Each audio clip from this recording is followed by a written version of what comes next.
My name is David Hostert. I lead the European research at BloombergNEF, and it is my honor today to moderate this panel. Europe has a goal of 55% reduction in carbon emissions by 2030, and this should create a massive business opportunity for every part of the value chain, starting from generation to managing the volatility that comes with that to demand-side response. And it also raises new questions about opportunities across sectors like sector coupling, green gases, hydrogen as well. And it will need companies and finance and government to pull together in the same direction for this. The next 10 years will be vital to get us on track towards a long-term decarbonization target. Let's discuss these opportunities together. On the panel, I have with me today Benoit Potier, Chairman of Liquide and CEO of Liquide, Didier Holleaux, Executive Vice President of ENGIE, and José Luis Manzano, the President of Integra Capital. Welcome, everybody, in your respective homes. We'd love to be together today in real life, but I'm very glad to speak to you today. Just as an opening statement, I will ask you, Benoit and Didier and José Luis in turn, as we move towards net zero, what are your plans and where do you see the most need for resilience? Shall I start? Benoit, if you could kick us off, that would be great. Yes, okay. Thank you very much and good morning to all of you. Thank you for following this panel. I'd like to start maybe with resilience, because I think the question of resilience is of the utmost importance as we are undergoing so many changes and so many crises at a time.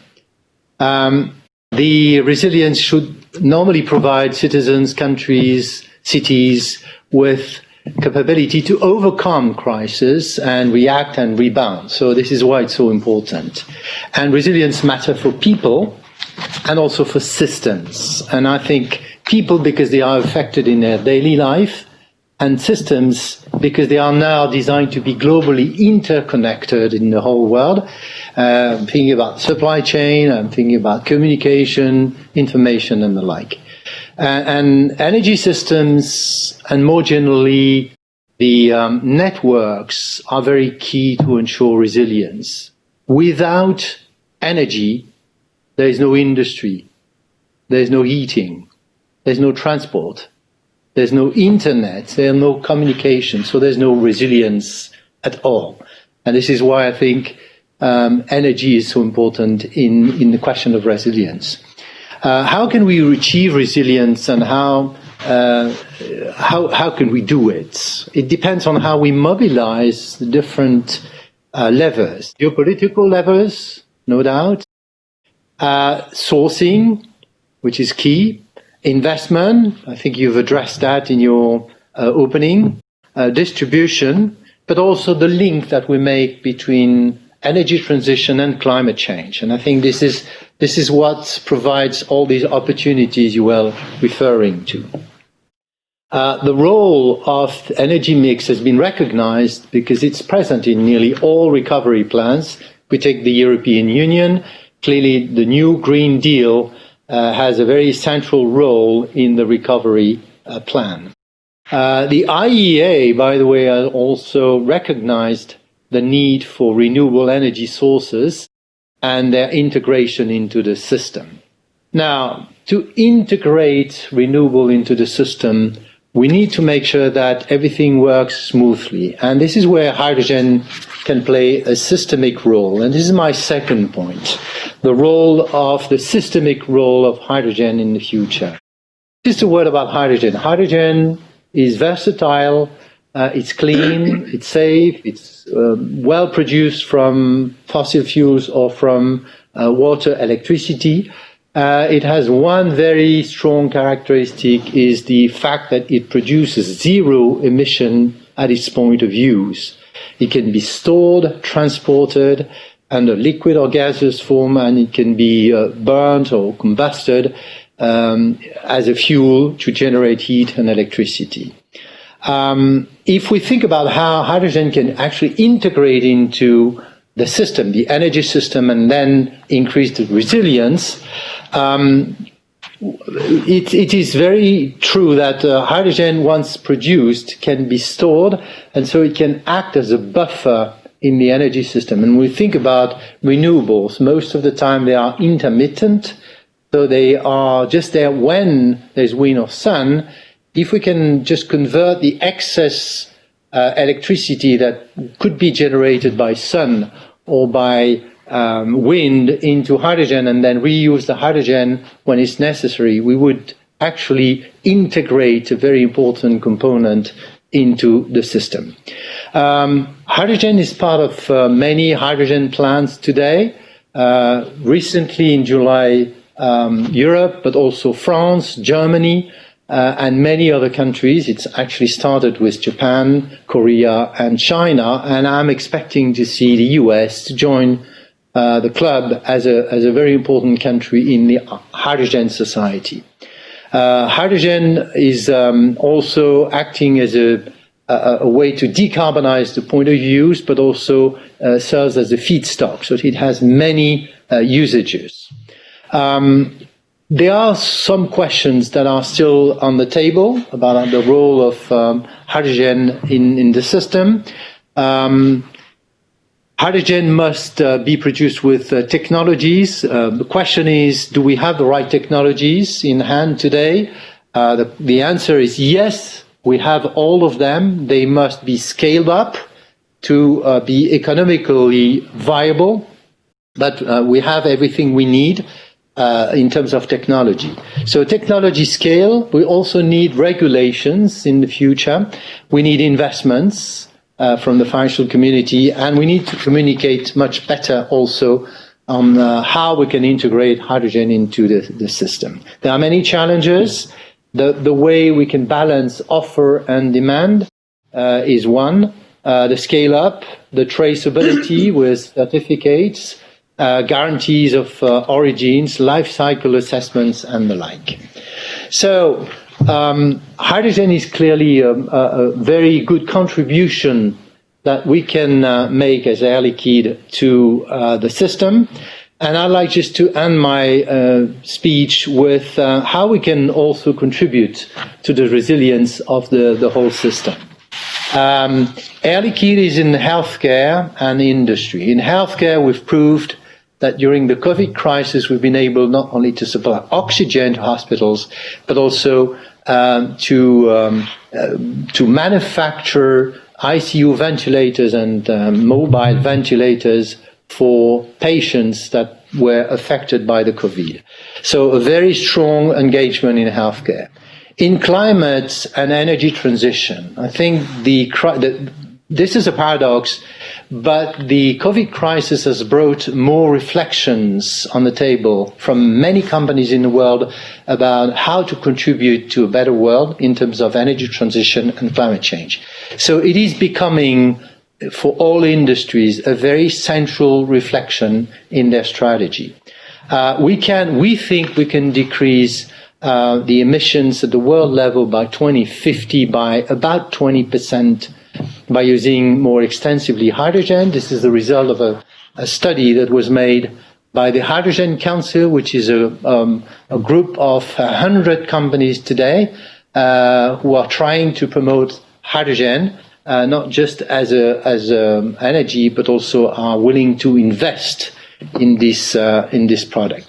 So we are contributing through healthcare, through hydrogen, but also in helping industries at large to modify their processes by using better the primary energies, oxygen and hydrogen. And in doing that, we think we are really playing an important role for decarbonization. We have many projects that are today in course. We will very soon start up the first PEM electrolyzer 20 megawatt in Canada, and it will be probably followed by other ones in Europe, larger ones in the month to come. We are also capturing CO2 with a customer in Antwerp, and we will be trying to sequestrate this CO2 as a proof that energy transition is not just renewable, it's also abating carbon from existing industries. My conclusion will only be on the fact that to be successful, this strategy needs a level playing field along the chain, and it's always difficult to make sure that it's done. We also need, and I think we forget it from time to time, a real and easy and cheap access to renewable energy. There's not enough renewable energy available today in the world to achieve such a change in the energy world. We need smart policies because there's a lot of questions about regulation, taxes, CO2 pricing, and we need finally the financial support. This is why cooperation between companies, governments, and financial institutions are key. Thank you very much.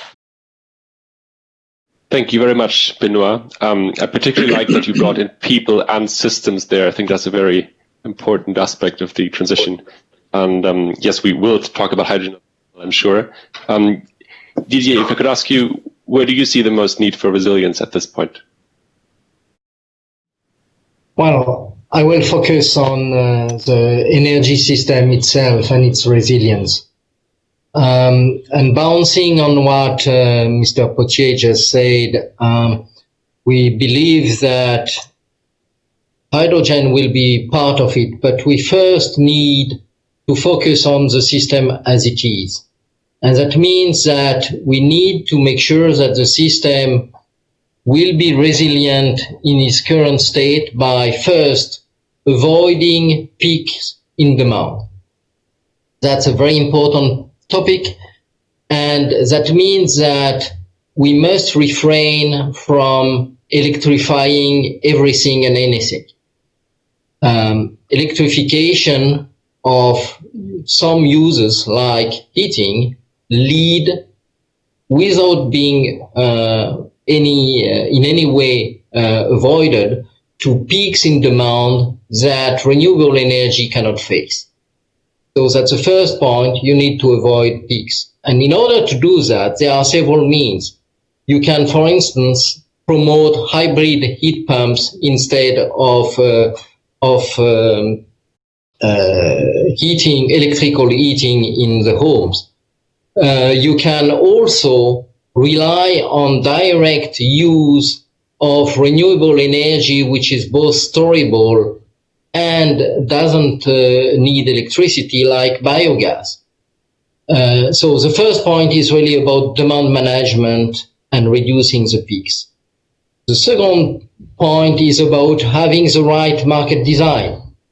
And here we must observe that in most countries in the world, the market design is not up to speed with the development of renewable.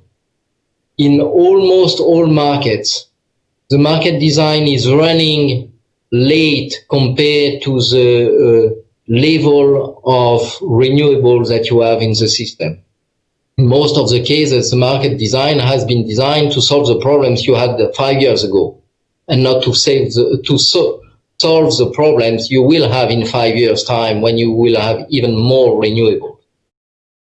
Just one example, capacity remuneration mechanism for peaking power plants. They are not in place usually before you need it. So usually people go through blackout and then they realize they need some flexibility, be it in the form of batteries or gas-fired power plants, and then they put in capacity remuneration mechanism. So you have to anticipate so that the investment is made in due time in order to face this problem. Third, you need to develop the most reliable renewable energy, like offshore wind. Offshore wind has a load factor which is twice as much as onshore wind. That means that intermittency of offshore wind is greatly reduced, so that you can rely on offshore wind far more than you do on other renewable sources of electricity. You can also develop biogas. I already mentioned it. Biogas is a renewable energy. It's providing a storable form of energy. You can transport it in the usual natural gas network. and it can provide heat wherever you need it, whenever you need it. You can obviously promote hydro, where all the places where you can build a dam has not already been equipped. So reliable sources of renewable energy will help. And last, implement sector integration. What do we call sector integration? That's what the European Commission has just made a communication about in July. It's using the gas and power networks as part of one single energy system. And for instance, using the gas for what it is partly good at, providing heat, providing storage of energy. And when we mean gas, we obviously mean green gas. So today it's natural gas, but tomorrow it will be biogas, and the day after tomorrow it will be green hydrogen. And the fact that you use both networks for what they do best will make the whole system far more efficient. And to sector integration, in fact, we in ENGIE, we also add district heating and cooling networks. Because here again, when you combine the three networks, district heating and cooling, power network, gas network, you can really optimize the way you bring the energy you need exactly at the place where you need it at the right time. And you decrease the global cost of the system. That's a combination of these four factors. First, reducing demand peaks. Second, putting in place the right market design. Third, developing reliable renewable energy. And fourth, sector integration that will bring resilience to the energy system. Thank you very much, Didier. And yeah, absolutely agree with the need to be proactive on these problems. We can't let them first burn up and then find a solution. If I may invite José Luis to answer as well, what are your plans and where do you see the most need for resilience? Yes, good morning, or thank you very much for having here. Congratulations to the International Economic Forum. I think we have to see what bringing us to discuss resilience today. And I think we are dealing with two main issues. One is the pandemic, and the second one is the recession that is a consequence of the pandemic, under a big cloud of climate change, under a big cloud of global warming. This is what moves us. And there are three things that are common on those things. One is that the humankind has shown difficulties acting as a species, has shown problem of coordinations to fight climate change, to fight the pandemic, and will show disparities in fighting with the recession. In climate change, I'm based in Europe now, not this moment, I'm in Buenos Aires at the moment, but I'm based in Europe. And when you see the agenda in Europe is absolutely focused, not only in climate change, but in reconstructing green and reconstructing better. Political leaders, business, civil societies are fully aware of the problem of climate change, fully aware of the need for an energy transition, fully aware of the need of coordinated action from government, private sector, citizens, civil society. So I would say in this regard, Europe is leading, and also with some gray areas like carbon in Germany, with some gray areas, Europe is doing what Europe says will do. Then you have Asia, Africa, and South America, where green recovery is less part of the conversation. less part of the activity. And you have the US, where at citizen level, state level, big conscious, even at high political level is big conscious, but it's a huge divide. And the Trump administration withdraw from the Paris Agreement, withdraw from the discussions, and even gave stages to people that deny the mere existence of global warming. So this call for coordination. So my first point is, if we really want to be resilient as a species, as human beings, but especially as humankind, we need the more important part for resilience, which is use our brains, use our souls, if we believe we have a soul, to share information, to share science, and to share sound policies. In the 90s, it was an idea of what were sound economic policies. It has taken 30 years to get to something in the middle, but this, we need to have a resilient sound policies shared by everybody. And on this is where I believe the Biden presidency opened big hope, because if the US re-engage in the Paris Agreement, like they have announced, this will have strong leadership. So first thing for resilience is coordination, open exchange of information, open exchange of big practices, and obviously creation of regulation. Has to be international regulation with enforcement. I don't know if it is carbon tax, I don't know if it, and here is where investment has an important role. All the tools that are being brought into responsible investment, into green-oriented funds, into accountable, measurable standards of energy transition, of green contribution, of CO2 reductions, all that count, and all that encourage, bring more entrepreneurs, because this is something that should not happen only at the level of the big corporation or mid-sized corporation, also should bring entrepreneurs, young entrepreneurs that don't see in this a barrier of entrance that make it impossible for them. One of the miracles, or one of the more attracting things of the digital revolution, was that the barrier of entrance for innovation was very low, so hundreds of thousands of intelligent young people got attracted to the industry and really innovate.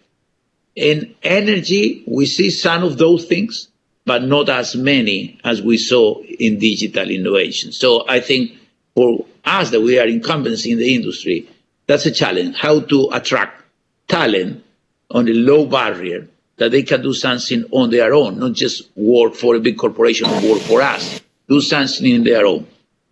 To finish, I think the two things are absolutely real. One is storage. Storage is in the middle of creating resilience. The storage, then we have, I believe, two big players, batteries and hydrogen. There is no doubt that batteries and hydrogen will play a role, will coexist for years, like radio and TV coexist, and then radio and TV coexist with internet. The newspapers die, but migrate to internet-based.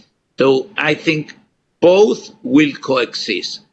Lithium has shown fantastic capacity to store energy at cost, not interseasonal, but in short cycles. So I think lithium will be there. In transportation, especially in individual transportation, not big cargo, lithium will be there for years. I would say 40, 50, 60 years, 70 years. But hydrogen will have a role, is having a role, and will have an increased role. And the motor, the driver for that is a coordination between government policies, private sector, investment sector, civil society. Managing demand, to finish, is also key. To manage the peak, you can do storage, but you should also have think on the demand. You have to be intelligent. You have to bring green gas here. You have to bring a nature-based solution. So I think we have all the ingredients.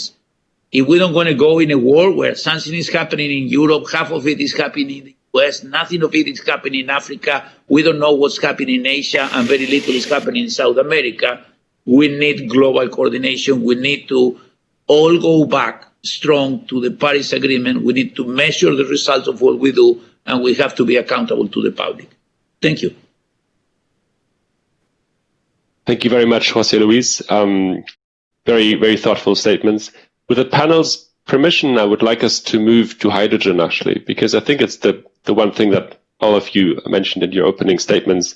And Benoit, if I may start with you, Liquide was a very early pioneer in hydrogen, and you're also co-chair of the Hydrogen Council. There's now, as you mentioned, a renewed momentum in the sector with over $12 billion in approved green stimulus pledged to date, according to our data. So that's $12 billion that could open up a new cost reduction pathway. How optimistic are you about this to happen? Well, I have to be optimistic, and I am. I mean, I've been engaged in hydrogen for decades, working for Air Liquide, and I must admit it's not new. I mean, 40 years ago, we were already selling hydrogen. What is new today is that there's a combination of factors that make hydrogen really a good solution and a doable solution. I was mentioning technologies because I think technologies have played and will play a very significant role in the development of hydrogen. Hydrogen was produced, just a few seconds on that. Hydrogen was produced with fossil fuels and heat and catalysts through steam methane reforming. And it's very efficient, it's cheap. It is emitting CO2, so we need to capture the CO2. But all those problems were not addressed in the past. They have been in the past 5-10 years. And there's another technology using electricity and electrolyzers, which have been in the market for years and years. But now there's a new view on those technologies. So the combination of different technologies, experience and markets is now bringing hydrogen into the energy system. So I believe it will be key, and I fully support what we've already said in this panel, the fact that we should not just bet on one energy or one component. It's actually a combination of factors. Batteries and hydrogen will work together.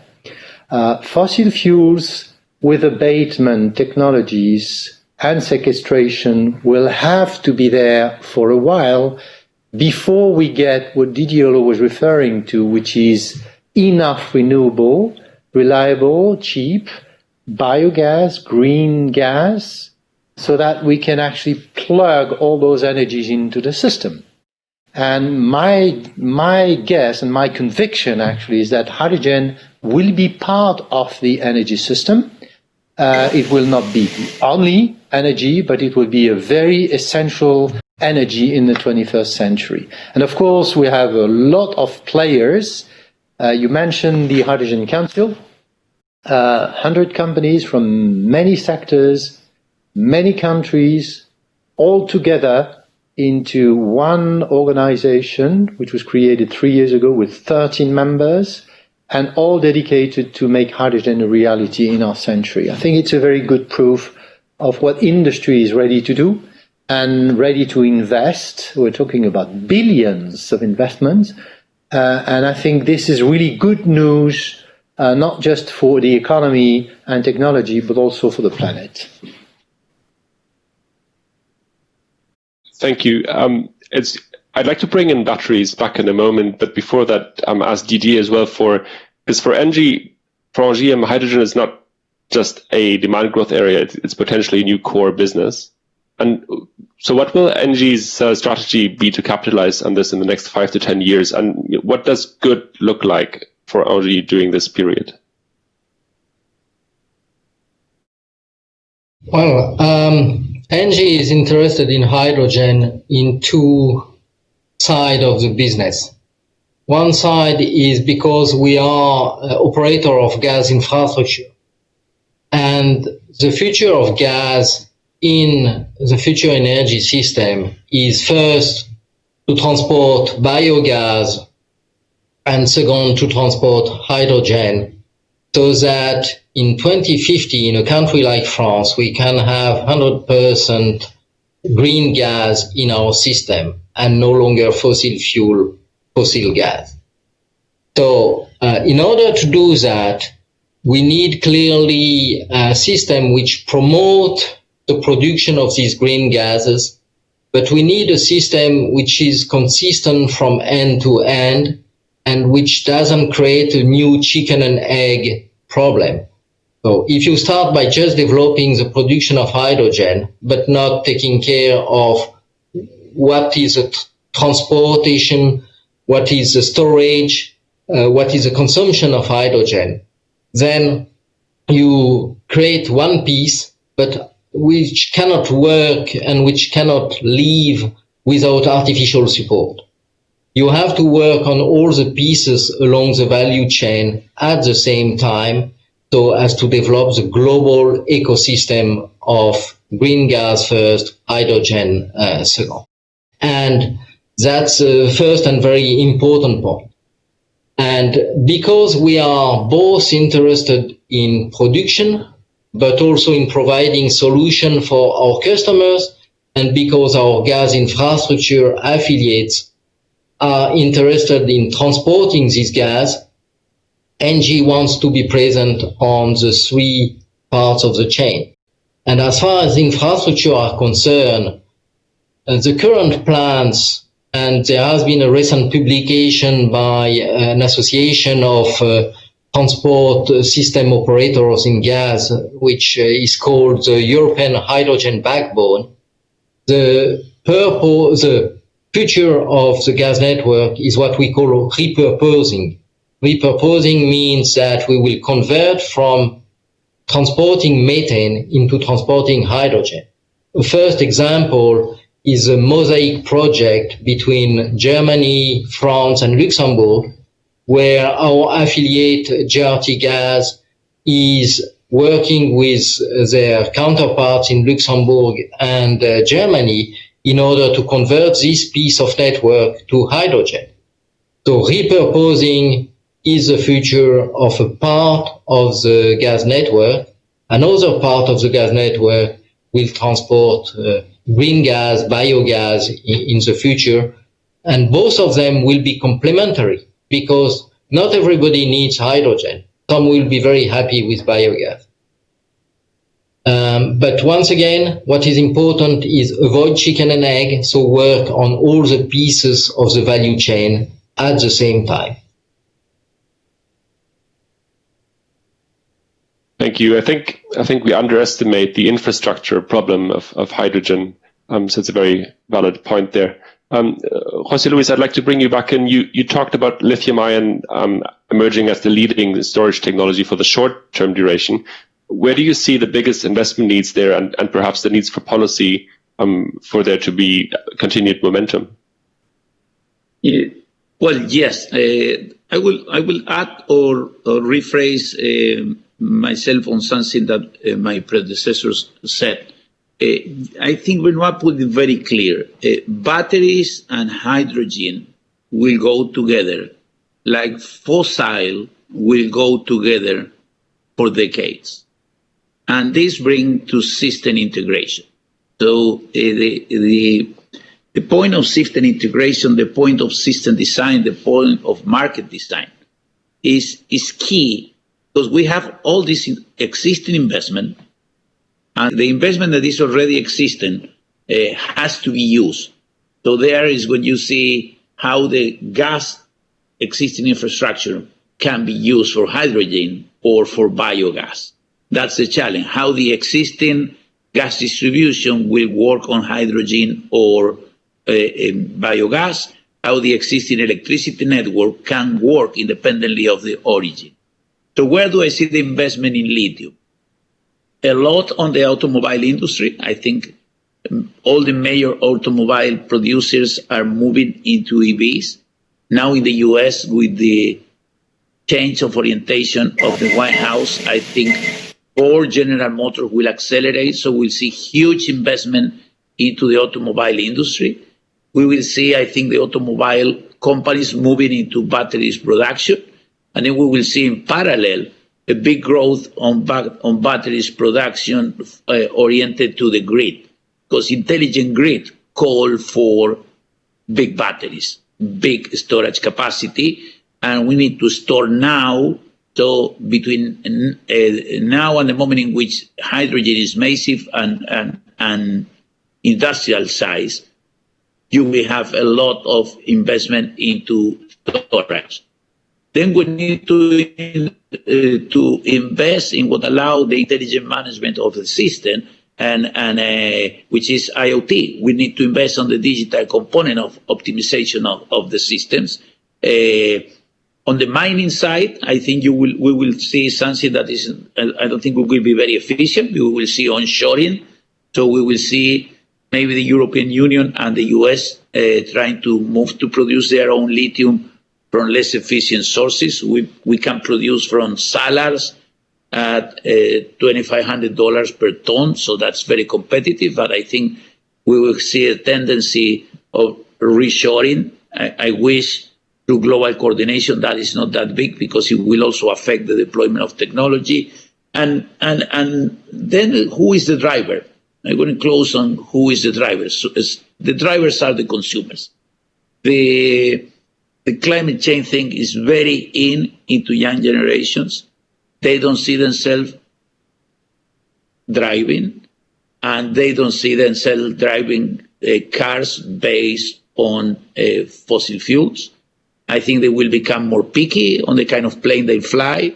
Though is the consumers will determine a lot of the investment and the public policy. For example, I believe that if China moves into production of inexpensive hydrolyzers and is competitive, it could help an acceleration on the deployment of hydrogen. So I see investment in all the chain, lithium, hydrogen, still in natural gas, biogas, and we should not forget the component of IoT and digital integration. Yes, thank you for bringing those back into mix. I think you're absolutely right. I'd like to explore with the panel just another dimension of resilience, and that is how to change company mindsets. Benoit, if I may start with you, adjusting a business model and changing mindsets is very challenging. How are you preparing your own company for this change, and how do you put the right people and processes into place?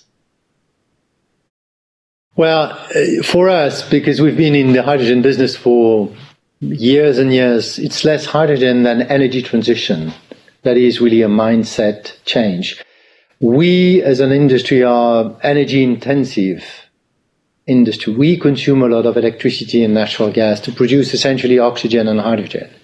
So the existing scheme where you just buy the energy you find in a market, you transform it, and then you supply your customers with products, this scheme is going to change drastically. It's because renewable is in the picture, because customers are asking for more clean products, and so you need to actually manage what is now called Scope 1, 2, which is, public, but also Scope 3 and Scope 4. So managing how we handle, how much we consume and how we handle energy is becoming really important in the world in which we live. So the traditional mindsets where energy is available and it doesn't really matter provided that it's cost competitive is going to change to energy is more important. You need to reduce the consumption of energy, but you also need to source your energy differently and then be able to transform this energy into products that are more or less clean. And I think this mindset has to change, and I think this is probably the biggest revolution in an industry like ours, because on the hydrogen side, we are all convinced that this is a fantastic product and it has a bright future. A similar question for you, Didier. So ENGIE is a huge multinational company with significant infrastructure. How do you balance resources between the legacy business and then on the other side, the new business? Well, in fact, it's quite simple. We decided 5 years ago that we would orientate the whole development of the company towards energy transition. More recently, we fixed in our bylaws that the purpose of the company is to act to accelerate the transition towards a carbon neutral economy. So we look at our legacy assets with a very clear eye. And we ask this question, can this legacy asset be converted or transformed or used into the world we want to build in 2050? If the answer is yes, then let's convert it, let's use it. If the answer is no, well, it's not an asset that we want to keep. In many cases, it did lead us to close down coal-fired power plants, for instance, sell them, or we decided to sell some businesses just because they were not in line with what we wanted in 2050. So now we just allocate our resources to businesses that we think are resilient to energy transition, are part of the energy transition. And one of the reasons why we still, for instance, invest significantly in our natural gas infrastructure is because part of this natural gas infrastructure will first transport biogas and second transport hydrogen. And therefore, in 2050, they will be only transporting green gas, renewable gas. And therefore, we are perfectly in line with our purpose when we develop these businesses. As far as new businesses are concerned, well, we are one of the leaders of renewable power production, be it in France or in many other countries, and we keep on developing that. We strongly believe that renewable energy, renewable electricity will play a very strong role. In the meanwhile, we had to make our staff accept this change. And some people didn't accept it. Some people who have been developing coal-fired power plants for most of their career decided that they were not ready to move to a completely different business.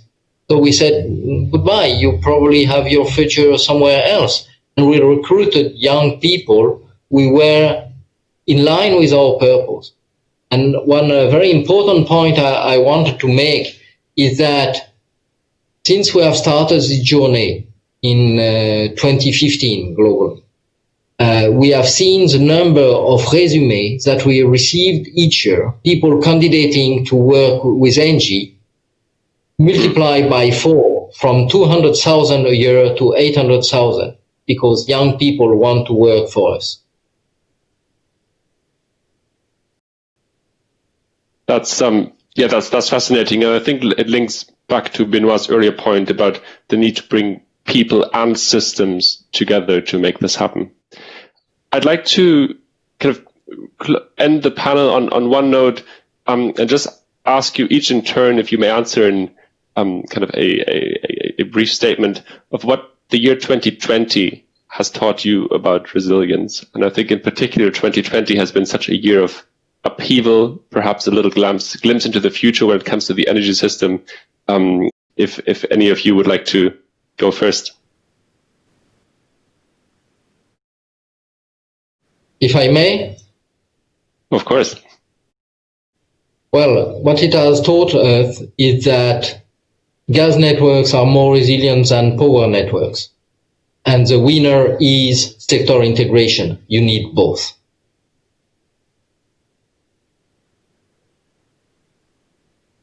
Thank you very much. Benoit, if I may ask you, what has 2020 taught you about resilience?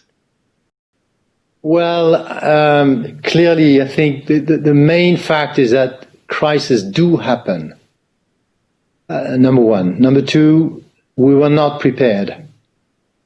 This is a pandemic, but if we had an energy crisis in the world, that would be even more dramatic.